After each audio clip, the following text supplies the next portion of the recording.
Hey people of YouTube, Papa Chaz coming at you today. I'm working on my carryall build. And I bought this old carryall from a tractor dealer and it was all bent.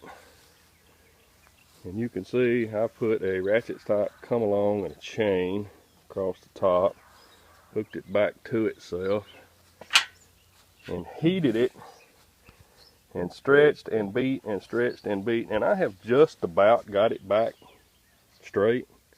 And I'm done with where it's at. I mean, it's close enough for what I'm going to use it for. But that's been a little more challenging than what I thought it was going to be.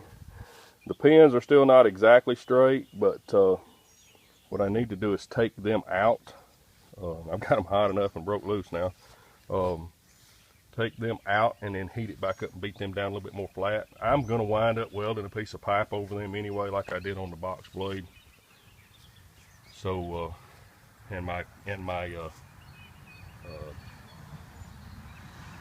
drawbar attachment went brain dead there for a second. But I'm gonna wind up welding a piece of pipe over it just because I like the way that the pipe fills in the bottom of that quick hitch. But as you can see, I've got a lot of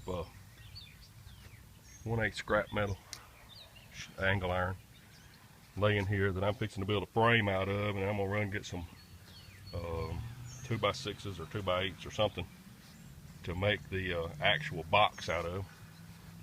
I've got some scrap sheet metal I had thought about, but just for what I'm using this for, I'm not going to be using it as a scoop like where you'd back up with a loader bucket or nothing, because of the way the angle iron's done on the bottom. Maybe I could angle that off. What I'm going to do with this to make it tip, I'm going to make my box is going to be 3 feet, which is about what this is, but I don't want that to be 3 feet. I need this to be about 15 or 16 inches, probably 16 inches, and I'll put the hole for the pin at 15 inches, and that'll make it heavier out here so that when I take the latch loose, it'll dump automatically. And I've been looking at latch mechanisms and how to do a latch mechanism, and I want one that I can put a cable or rope on and pull from the driver's seat and dump it, and then let it down to the ground, pull forward and let it down to the ground, and let it level back up and latch itself, and then pick up and go get the next load. But this is just going to be used for, well, stuff like mulching the garden, where I was having to carry a whole trailer load at a time. If I had it in a dump cart where I could straddle the rows with the tractor and actually drive out through the garden in between the rows and do it that way, be a little bit easier, less walking, less shoveling to have to do. But anyway, that's what we're working on. Let me set this thing up. You can see now it's still got a little bit of a slight backwards angle, but that's not going to hurt anything for what I'm going to use it for. So anyway, that's where we're at. I'm going to take a break. It's hot out here, this good old Georgia humidity, and I'm going to go take a break, sit down, get me some water, cool off a little bit, get started laying out my box framework and see where we're at. So I'll be back at you later. Hey YouTubers, Papa Chaz coming at you this evening.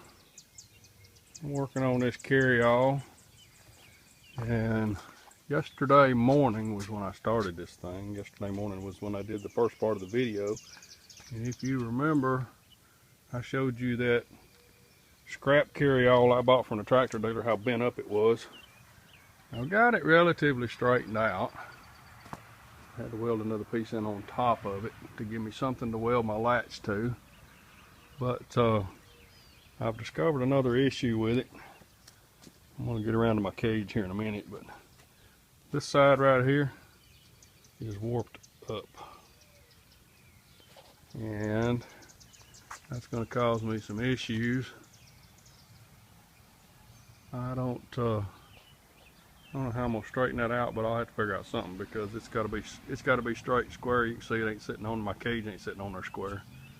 Now I cut that old shipping crate up and welded this cage together, and got my cross members and some pieces colon crossed at an angle, and then I've got my big pieces of angle that I had. This is way heavier than what it really needs to be, but it's just something that I had here. These are going to be hinged. Let me show you under here. This is going to be cut off not quite halfway, so it'll make it heavy on the front and make it go ahead and dump. And so this piece of angle iron here will be gone, and then there'll be a pin put through here on both sides, so it'll be front heavy that way, so it'll dip. Now, yesterday in my other projects, I'm going to show you a couple of my welds. Yesterday and on my box blade, we talked about my little old cheap MIG welder. Actually, that ain't a bad weld for me on that big old heavy thick stuff, and how it don't like doing the extra heavy duty thick metal. It's not made for it. It's just a 110, 120, but it does a little bit better, as you can see, on the 1/8. And that's a good thickness for it. Anyway, I've got this piece of flat steel I'm gonna put in the bottom. I put this front piece on with the angle upside down so it wouldn't make a lip for when I'm dumping stuff, because my intentions are to use this for, we're gonna pile up horse manure and wood chips, and I want to be able to just go to the piles and get it to where I can take it and dump it in the garden or dump it in the compost or wherever I'm working. But then today I was at Home Depot. See my Dodge truck there. You can see a piece of plywood on the back. I scored me one of them purple painted pieces of plywood for $4. And if you hadn't heard me talk about it before, or you don't know about it, and you go in Home Depot and find lumber or materials that's got purple paint on it, like that right there. See how that end's boogered up?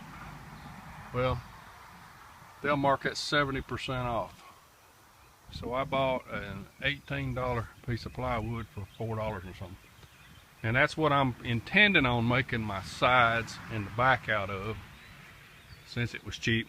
That wouldn't be the first choice, obviously, but since it was cheap. But I've had this old piece of flat steel. I'm gonna put it in the bottom.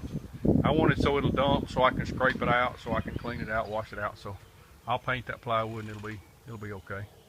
But anyway, that's where we're at. Took me all day yesterday and all day today to do this. I know I've talked about my disability. I've had a couple back surgeries and need a couple more, and they don't want to do them. Anyway, I can't get something done quick as most other people can, because I have to stop, take a break, sit down.